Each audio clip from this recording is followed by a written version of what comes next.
For as long as nations have borrowed, citizens have feared one thing above all, that their country might run out of money. Politicians warn of it. Newspapers amplify it. Economists argue about it. And in every generation, there are voices that shout the same terrifying prophecy. The national debt is too high. One day the country will go bankrupt.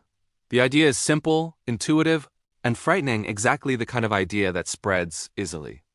And yet, when you rewind history, when you examine the rise and fall of nations across centuries, when you study the actual mechanics of government debt, something shocking emerges. Countries do not go bankrupt the way people do. The story is far stranger, far more complicated, and far more misunderstood than the myth suggests. Imagine someone sitting at their kitchen table running numbers on their personal budget. If they spend more than they earn, they accumulate debt. If the debt grows too large, the bank will say no more. Bills go unpaid. Bankruptcy follows. It's logical. It's relatable. And because individuals live with this logic every day, they assume countries operate the same way. But national debt, unlike personal debt, is not a burden carried by a single lifetime. It is an evolving contract between generations, economies, governments, and financial systems. It does not behave like a personal loan because a country is not a person. It does not get fired, it does not retire, it does not die, it can print money, it can raise taxes, it can inflate. It can grow, it can renegotiate, it can restructure. It can borrow in its own currency. And most importantly, a country has something no individual has ever had: the power to shape the very rules of the financial system it participates in. So where did the fear begin? The answer takes us back centuries. In the 18th century, Britain emerged from war with enormous debt so large that newspapers predicted collapse. Yet instead of dying under the weight, Britain's financial system adapted. It created the world's first modern bond market, invented long-term refinancing, and built trust with investors. The debt became a tool, not a threat. Britain didn't collapse. It built an empire. And the debt, far from being a disaster, became the engine that financed its navy, its industries, and its dominance. Travel forward to the United States after World War II. The national debt was astronomical, over 100% of GDP. Pessimists warned of downfall.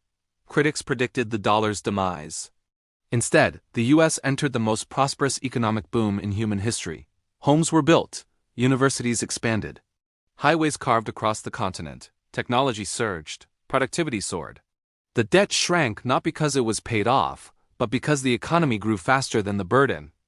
And that is one of the first truths people never learn. Countries almost never pay off their national debt.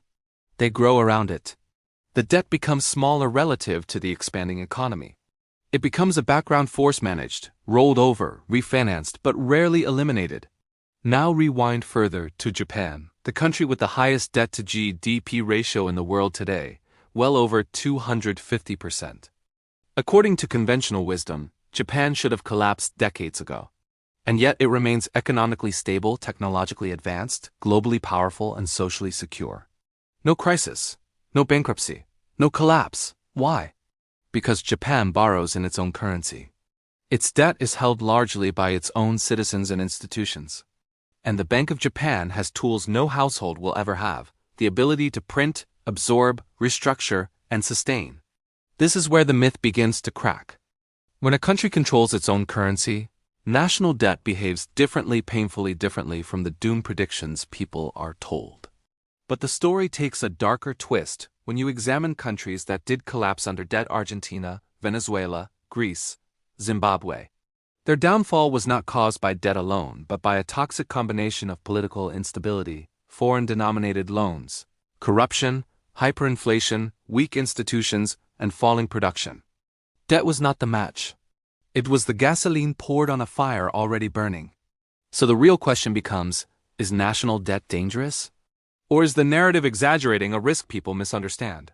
The truth sits somewhere in the gray. Debt itself does not destroy countries. Mismanagement does. Borrowing in foreign currency does. Losing control of inflation does. Political collapse does. Economic decline does. A country with strong institutions, stable demand for its currency, and productive capacity can sustain enormous debt without breaking.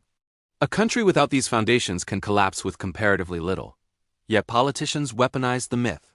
They use national debt as a fear tool, a political hammer to justify cuts, austerity, and ideological agendas. They compare national budgets to family budgets, even though the two operate in completely different universes. They claim a nation can go broke, even though a country with monetary sovereignty cannot involuntarily run out of its own money. This is not to say debt is harmless, far from it. Debt carries cost, it carries responsibility. It can strain future budgets, limit investment, or force higher taxes. But the danger is not what most people imagine. The danger is not sudden bankruptcy. The danger is slow erosion when borrowing supports consumption instead of investment. When interest payments crowd out essential services. When political gridlock turns debt into a weapon instead of a tool. When a nation loses sight of why it borrowed in the first place. The most powerful economies use debt as leverage, not as a crutch. They borrow to build infrastructure, build education, build technology, build future growth. Debt becomes a bridge from the present to the future.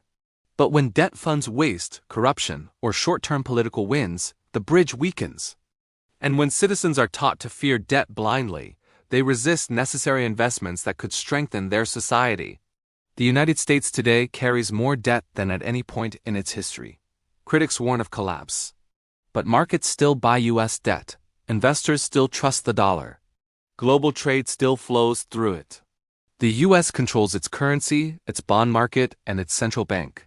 The risk is not imminent bankruptcy. The risk is long-term political dysfunction and losing competitive advantage. The myth survives because fear is a powerful weapon. It shuts down nuance, it oversimplifies, it makes people predictable. But understanding the truth empowers citizens. And the truth is this: national debt is not a ticking time bomb waiting to explode. It is a tool that can build prosperity or destroy it depending on how it is used. The future of nations does not depend on the size of the debt, but on the strength of their institutions, the trust in their currency, and the wisdom of their decisions. If this episode helped you see the financial world through a clearer lens, consider subscribing to the Economic Rewind Vault, not for me, but for your own understanding. Because the more myths you break, the harder it becomes for fear, politics, and misinformation to control your decisions. In the next episode of Money Myths Rewind, we dissect one of the most emotional and misunderstood beliefs in economics. If the economy grows, everyone becomes richer. But history tells a different story, one of inequality, power, structural advantage, and the silent forces that determine who rises and who doesn't. See you in the next rewind.